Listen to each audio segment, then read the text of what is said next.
So hey everyone, welcome back to my channel. तो जैसा कि मैंने आप सबसे कहा था कि मैं कल आरआरबी क्लर्क मेंस का मॉक टेस्ट नंबर 2 दूंगी। वो टेक्स्ट बुक का होगा, लेकिन टेक्स्ट बुक में सर्वर एरर की वजह से मैंने गाइडली का अटेम्प्ट किया। And first of all I am sorry कि मैंने 3 से 3:30 बजे अपने टेलीग्राम ग्रुप में कहा था, बट आज ना थोड़ा सा लेट हो गया ड्यू टू हाउस होल्ड, मतलब घर के थोड़े से काम वाम में।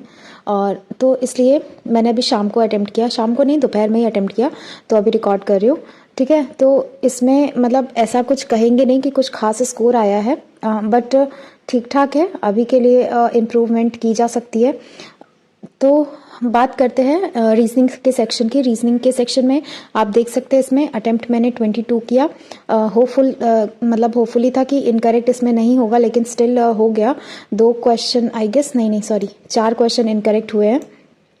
ठीक है, ये 2 तो पजल थी, मतलब ये एक डेजिग्नेशन बेस्ड पजल थी, तो मुझे लगा कि ये बन गया है, बट ये बना नहीं था। तो इसलिए मेरे 2 क्वेश्चन गलत हो गए जल्दी में करने के चक्कर में। और ये वाली एक पजल थी, ये 11 पर्सन वाली थी। इसमें 4 बैंक्स थे, इसमें अलग अलग पर्सन काम कर रहे थे, तो ये बन गई थी। उसके बाद फिर आता है इसमें ये सिलॉक्स का कुछ गलत हो गया 2, मतलब एक तो ये था कोरिड ब्लड रिलेशन, ये होता गया इजली। सिलॉक्स भी थोड़ा सा होता गया। हुआ क्या था सिलॉक्स में एक्चुअली मेरे साथ नहीं, ये सबके साथ होता है। ये बहुत कॉमन सी मिस्टेक है। मैंने बस यहाँ पे पढ़ा लॉजिकली फॉलोज, मतलब पता नहीं क्यों ये डज नॉट फॉलो का दिखा ही नहीं मुझे। तो आप लोग ये मिस्टेक मत करना प्लीज़, एक बार लाइक पढ़ लिया करो। मैं तो इतना ध्यान से अटेम्प्ट करती हूँ, फिर भी मेरे साथ ऐसा हो गया, तो ऑलमोस्ट सबके साथ होता होगा। और आई थिंक इसमें यही मेन लोगों का एरर हुआ है। ठीक है, तो मैंने इसको बाद में पढ़ा, फिर मैंने वापस से रिपीट किया, फिर लेकिन स्टिल मेरा ये 2 क्वेश्चन गलत हो ही गया। और उसके बाद एक ये स्टेटमेंट बेस्ड क्वेश्चन वाला अटेम्प्ट किया था, और बाकी ये दो मुझे कंफर्म क्लियर नहीं हो रहे थे कि इसमें क्या होना चाहिए। और एक ये मशीन इनपुट आउटपुट का था, जिसमें मुझे ये 3 स्टेप तक समझ में आ गया था, और ये चौथा भी समझ में आ गया था, लेकिन इसके बाद 5th वाले और 6th वाले में थोड़ा सा मुझे ऐसा लगा कि टाइम टेकिंग हो रहा है, तो इसलिए मैंने इसको स्किप कर दिया। बट ये इजी अटेम्प्ट था, मतलब कोई भी इजीली कर सकता था। ठीक है, अगर इसमें बात की जाए इसके लॉजिक की, तो 8 6 3 7 4 है। पहले तो इसको इन लोगों ने असेंडिंग ऑर्डर में अरेंज कर दिया है। ठीक है, उसके बाद से इन लोगों ने इसमें क्या किया है, देखो ये लास्ट के 3 डिजिट सेम है सबके। ठीक है, लास्ट के 3 डिजिट सब में सेम है। इसके बाद इसमें लॉजिक आप निकाल सकते हो। 4 -1 किया है इसमें, और इसमें -6 समथिंग ऐसे कुछ किया है। और उसके बाद बात करते हैं फिर यहाँ पे इन्होंने 6 + 1 7 किया है। 7 को एज इट इज रखा है, 3 को 3 रखा है, 2 + 1 बेसिकली आई थिंक इसमें इवन +1 किया है। The same goes with this, even को मतलब ऑड को एज इट इज रखा है, इवन +1 किया है। और उसके बाद इसमें 7 3 10 और 3 3 6 7 और 6 13, तो यहाँ पे 13 और 10 ये लिखा है। और 9 और 5 14 होता है, 5 3 8 है, और 3 11 होता है, तो 11 और 14 ये लिखा है। और क्या है ये, 9 और 3 12 होता है, और 7 और 5 12 होता है, 12 और 5 17। तो ऐसा लिया है आई थिंक, हाईएस्ट और लोएस्ट का लिया हुआ है इसमें, आई थिंक सो, नहीं हाँ ऐसे कुछ लिया था। उसके बाद आते हैं इस पे 3110 पे। ये मुझे ना आई थिंक ये ऑपोजिट, मतलब इसको अरेंज करना था डिसेंडिंग ऑर्डर में।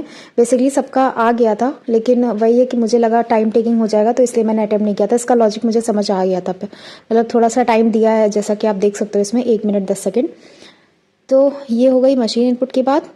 और फिर आते हैं, बस ये एक क्विक एनालिसिस था। और हाँ, फर्स्ट से देखते हैं। फर्स्ट में ये था एक ऑर्डर रैंकिंग और बेस्ड डायरेक्शन डिस्टेंस। ठीक है, तो ये मैंने अटेम्प्ट नहीं किया था, इसको मैंने देखते ही स्किप कर दिया था। फिर आते हैं एक पजल मैंने ये वाला मतलब थोड़ा मतलब हो गई थी इजली। उसके बाद यहाँ कहीं 4th 5th पे आके मैंने बनाया था। उसके बाद ये आता है फर्स्ट, पहले मैंने यही अटेम्प्ट किया था अच्छे से टाइम देके, जिसमें मेरा बहुत ज़्यादा टाइम भी चला गया था। अगर ऐसा आए तो पहले आप पजल वगैरह चूज़ करना, ये सब मत करना। और ये मैंने किया था, तो ये इजीली बन गया था, बट ये लास्ट वाला क्वेश्चन मैंने स्किप कर दिया था क्योंकि ये बहुत ज़्यादा लेंदी जा रहा था, तो मैंने अटेम्प्ट नहीं किया। And the same goes with ये वाले मिसलिनियस, ये तो मैं कभी अटेम्प्ट ही नहीं करती हूँ। ये अनसर्टेन वाला करना था, बट मैं नहीं कर पाई। तो ओवरऑल रीजनिंग सेक्शन इतना सेटिस्फैक्ट्री नहीं था मेरे लिए। आगे से मैं अच्छा करने की कोशिश करूँगी, एंड ऑल्सो क्लासेस पे थोड़ा ज़्यादा फोकस करूँगी। कंप्यूटर सेक्शन अच्छा हुआ है मेरा। कंप्यूटर सेक्शन इसका थोड़ा सा डुएबल था, कर सकते थे, अच्छे स्कोर आ सकता था। ये इसमें कन्फ्यूजन थी तो मैंने किया नहीं। मुझे बेसिकली DBMS वाले टॉपिक में, एक्सेल वाले टॉपिक में और इस सब में थोड़ा सा प्रॉब्लम है जिसको मैं कवर अप कर लूँगी शॉर्टली। एंड आज तो मेरी कुछ भी पढ़ाई नहीं हो पाई सिवाय टेस्ट के। आई होप कि मैं इसका एनालिसिस आज ही कर लूँ, नहीं तो बहुत ज़्यादा प्रोक्रेस्टिनेशन करने से ना बहुत ज़्यादा फिर पेंडिंग होता चला जाता है। ठीक है, तो ये मेरा एक गलत हो गया था। एनर्जी एफिशिएंट मुझे LCD मैं लगा रही थी, उसके बाद फिर मैंने कहा नहीं यार LED लगा देते, हो सकता है ये सही हो जाए, बट गलत हो गया। और उसके बाद आते हैं ये ओरेकल, ये तो नहीं किया था। ये OS virtual memory OS manage करता है, ये मुझे नहीं पता था। ठीक है, और ये 78 में भी सेम थिंग गड़बड़ की मैंने। और ये राउटर, ये मुझे ना स्विच हब और ये ब्रिज और फिर राउटर के बीच में बहुत ज़्यादा मतलब दिक्कत होती है। मैं एक्चुअली सर ने भी क्लियर किया था, बट मुझे इसके बारे में थोड़ा ज़्यादा अच्छे से पढ़ना पड़ेगा। अब आते हैं जनरल अवेयरनेस वाले सेक्शन पे। तो इसमें कुछ क्वेश्चंस थे, देखो इसमें से जो नवंबर दिसंबर की मोस्टली करंट अफेयर्स थी। और हाँ, एक चीज़ कहना पड़ेगा इसमें, आप करंट अफेयर्स को बिल्कुल सेम टाइप बिल्कुल नहीं कह सकते क्योंकि यार IBPS से पैटर्न चेंज हो सकता है, बट हाँ आई कैन से कि RRB PO मेन से काफ़ी मिलता जुलता लेवल है इसमें GA का। ठीक है, इन लोगों ने अच्छा मेंटेन करने की कोशिश की है। बिल्कुल आप इसको रेफर कर सकते हो करंट अफेयर्स को, और इस टाइप के क्वेश्चंस आते हैं। ठीक है, RRB PO मेंस में इसी टाइप के क्वेश्चंस देखने को मिले थे, और नवंबर और दिसंबर का ही मेन फोकस किया है, बट ऐसा नहीं है। मतलब मंथ्स काफ़ी वेरिएशन में थे, लाइक 8 to 9 मंथ्स का RRB पूछता ही है, तो वो RRB PO मेंस में भी था। इसमें जुलाई का भी था, सितंबर का भी था, नवंबर का भी था, तो ओवरऑल सब था। नवंबर दिसंबर अभी मैंने किया नहीं है, तो इसलिए अक्टूबर का भी सही से नहीं किया है, तो इसलिए ये मेरा थोड़ा सा स्किप हुआ है, नहीं तो और अच्छे मार्क्स आ सकते थे इसमें। बस मैंने कुछ ही क्वेश्चंस किए थे जिसमें से मेरे 4 गलत हुए हैं।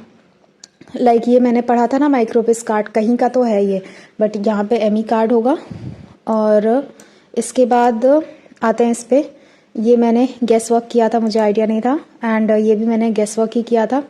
और उसके बाद ये भी मैंने गेस वर्क किया था। ठीक है, ये मैंने पढ़ा था इसीलिए मैंने गेस वर्क किया था, क्योंकि जर्नी बियॉन्ड द स्टार्स या फिर वन विजन, इसमें मुझे डाउट था, तो ये वाला मैंने क्लिक किया था, जो कि ये गलत हो गया, बट ठीक है, अभी के लिए ठीक ही है। और इंग्लिश पे आते हैं। इंग्लिश में 8 क्वेश्चन मेरे गलत हुए हैं। इंग्लिश में एक्यूरेसी मैटर करती है। इसमें ना ये मैंने 5 के 5 ही छोड़ दिए थे पूरे, बिकॉज मुझे ना ये वर्ड्स में डाउट हो रहे थे थोड़े से, वो कैब में। एलेक्रिटी की मीनिंग मुझे पता है, लेकिन यहाँ पे कुछ मुझे समझ नहीं आया, तो मैंने इसको क्लिक नहीं किया। और आते हैं इस पे, ये एरर डिटेक्शन वाला एक क्वेश्चन था, पैसेज बेस्ड था, ये गलत हुआ है। और एक ये गलत हुआ, मैच द कॉलम, ये मुझे मैच द कॉलम मतलब करना पड़ेगा।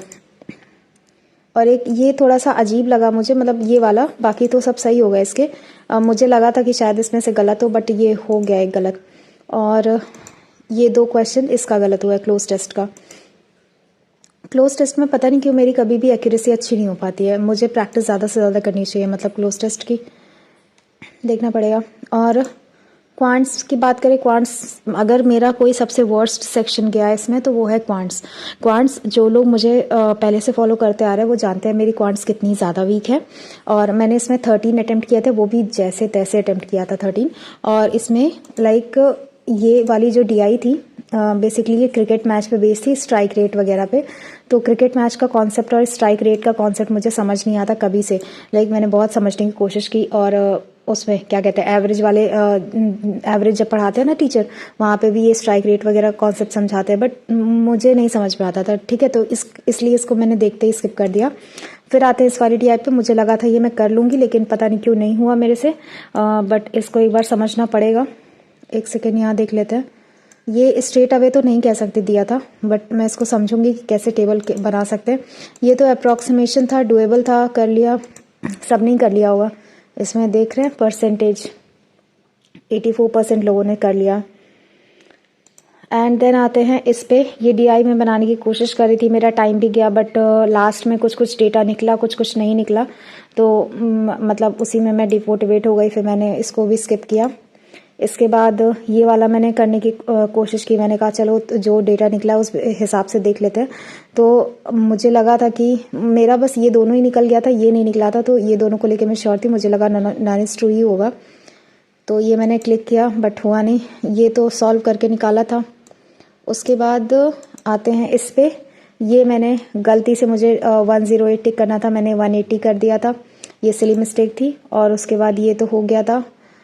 और ये एक क्वाड्रेटिक इक्वेशन थी, फिर ये तो तुरंत ही करने वाली थी, और ये भी एक क्वाड्रेटिक थी। तो ये तीनों हो गई थी। बेसिकली मैंने बस अप्रॉक्सीमेशन और क्वाड्रेटिक जो स्पीड मैथ वाला सेक्शन है, और 2-3 अर्थमेटिक के क्वेश्चंस अटेम्प्ट किए थे, और एक आध DI का किया था। ठीक है, तो इसमें ये था। और इसमें एक और चीज़ था, क्या कहते हैं, एक सेकेंड, हाँ, ये मैं बनाने की कोशिश कर रही थी बट ये बन नहीं रहा था, पता नहीं क्या इशू जा रहा था।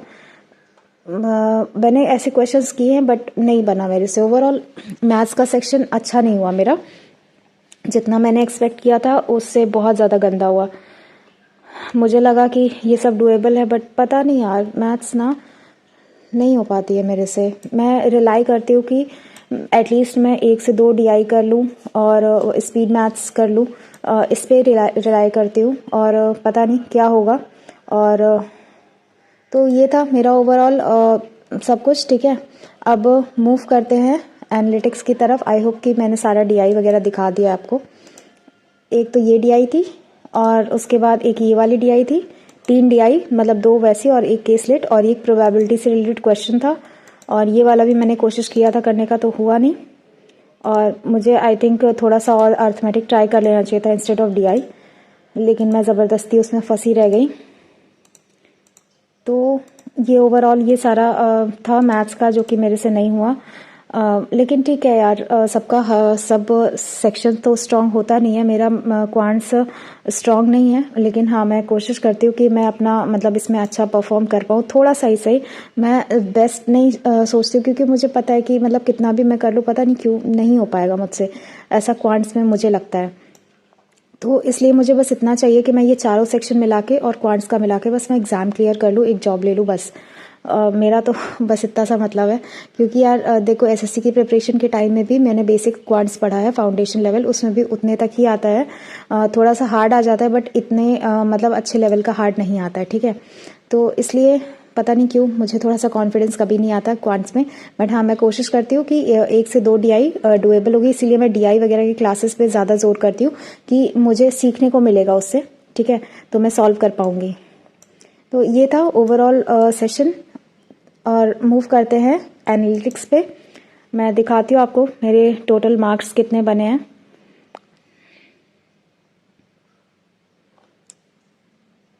यार ये क्यों नहीं हो रहा है, जस्ट अ मिनट।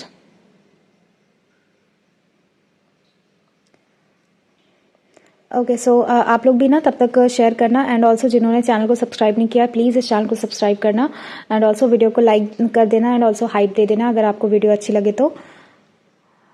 अगर आपको पूरा सेशन मतलब रिकॉर्डेड चाहिए होगा तो भी बताना, क्योंकि मैं रिकॉर्डेड लेने से इसलिए थोड़ा सा प्रॉब्लम आ रही है, क्योंकि 2 आवर्स का है ना। आपको याद होगा मैंने एक RRB PO मेंस का कंप्लीट 2 आवर्स का रिकॉर्डेड मैंने डाला था, तो उसमें बहुत ज़्यादा मतलब हालत ख़राब हो गई थी मेरी। तो इसलिए मैंने कहा ठीक है, अब मेंस वाला ऐसे ही डाला करूँगी।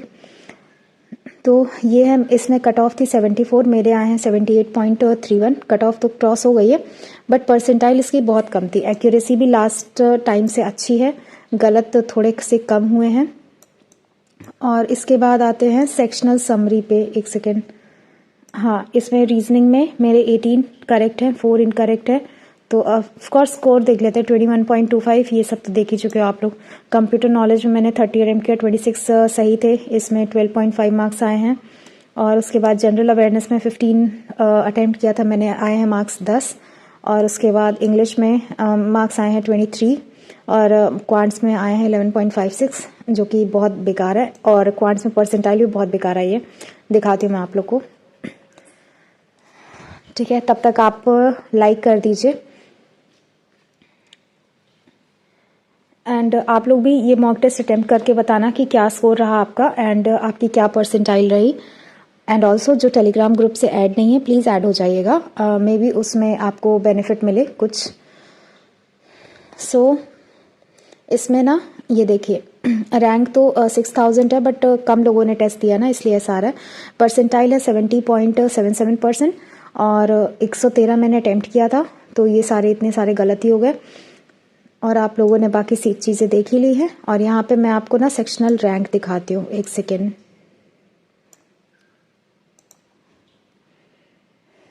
इसमें जो सेक्शनल रैंक आई है, सबसे वर्स्ट परफॉर्मेंस मेरी क्वांट्स का रहा है। एक सेकेंड, इसमें रीजनिंग में भी अच्छा नहीं था। हाँ, क्वांट्स में 54 परसेंटाइल है, बहुत गंदी परफॉर्मेंस है इसमें। और उसके बाद बाकी सब में तो ठीक है, रीजनिंग में मैं सुधार ही लूँगी, मतलब क्लासेस वगैरह लेके और अच्छे से प्रैक्टिस करके इसमें और अच्छा कर सकती हूँ।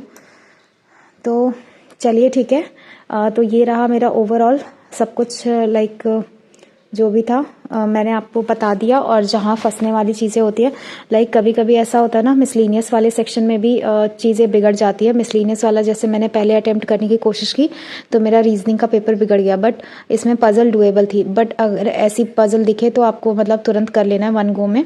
मिसलीनियस वाले सेक्शन में फंसना नहीं है। मैं भी ये चीज़ आगे से ध्यान रखूँगी। और मैं क्या करती हूँ ना, जब मॉक टेस्ट अटेम्प्ट करती हूँ तो मैं फिसल जाती हूँ, मतलब भूल जाती हूँ कि यार मुझे ये भी करना है, ये भी याद रखना है, ये भी याद रखना है।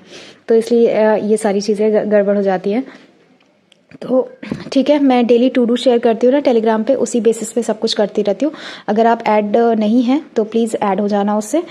और आई बिलीव कि आप लोग को एटलीस्ट डेली अगर नहीं दे सकते तो एटलीस्ट ऑल्टरनेट डेज पे आपको मॉक टेस्ट देना चाहिए मेंस का। इससे क्या होगा, प्रैक्टिस होगी। अभी जैसे जिस टॉपिक में मुझे प्रॉब्लम आ रही है ना, मैं वो सब धीरे धीरे क्लियर कर लूँगी। तो अभी थोड़ा सा टाइम है, जिनको श्योरिटी है कि हो जाएगा, और जो श्योर नहीं है कि नहीं होगा तो अच्छी बात है ना। अगर नहीं भी होता है, आपके पास 2026 का टाइम है, तो उसमें आपका आई थिंक अब तो पेपर पैटर्न थोड़ा सा लाइक चेंज हो गया। पहले SBI PO then SBI clerk, ऐसे सीरीज चलेगी, तो आप लोग उसके लिए प्रिपेयर कर सकते हो। ठीक है, SBI अगर आप RRB क्लर्क मेंस का प्रिपेयर करोगे तो SBI PO प्रीलिम्स के लिए अच्छे से प्रिपेयर हो जाओगे। तो ठीक है, अगर नहीं हो पाता है तो उसके SBI PO प्रीलिम्स के लिए ट्राई करना। तो ठीक है, हमेशा थोड़ा सा पॉजिटिव ही सोचना चाहिए। देखो मेरे मार्क्स मैं बताती हूँ आपको। फर्स्ट डे 95 परसेंटाइल आई, सेकेंड डे 99 परसेंटाइल आई, थर्ड डे 82 परसेंटाइल आई, and then today is the fourth day and I am getting 70 percentile. मैंने किसी स्टूडेंट ने कहा था कि आपके मार्क्स अच्छे आ रहे हैं, आपको सिलेक्शन हो जाएगा, बट मैंने कहा अभी देखो, अभी बहुत ज़्यादा लंबा जाना है, अभी इसमें बहुत ज़्यादा फ्लक्चुएशंस होंगी। कभी कभी मेरे मार्क्स 70s में भी आएंगे, मतलब 70 परसेंटाइल भी आएगी। तो इसलिए, क्योंकि इतने टाइम से मैं टेस्ट दे रही हूँ, एग्ज़ाम दे रही हूँ, ऐसा हमेशा से होता है। कभी भी मार्क्स एक जगह स्टिक नहीं थे, बस परसेंटाइल इधर उधर हमेशा फ्लक्चुएट करती रहती। कभी मैं अच्छा परफॉर्म करती हूँ, कभी मैं बुरा परफॉर्म करती हूँ। तो वो डिपेंड करता है उस टाइम पे माइंडसेट कैसा है। ये टेस्ट मैंने मतलब बहुत जल्दीबाजी में दिया है, क्योंकि घर पर भी थोड़ी प्रॉब्लम्स थी, तो इसलिए। तो ठीक है, बट हाँ, हम ये कोशिश करते रहेंगे कि आगे और ज़्यादा इम्प्रूव करें, और सबको ही करना चाहिए। तो चलिए ठीक है, अब बहुत ज़्यादा हो गया। मिलते हैं फिर एक नेक्स्ट वीडियो में, तब तक के लिए bye everyone, thank you so much. And also अगर आपको वीडियो अच्छी लगे प्लीज़ लाइक कर दीजिएगा, एंड जो चैनल पे नए हैं सब्सक्राइब कर दीजिएगा। चलिए ठीक है, मिलते हैं फिर एक नेक्स्ट वीडियो में, मतलब कि कल। तब तक के लिए bye everyone, thank you so much, take care.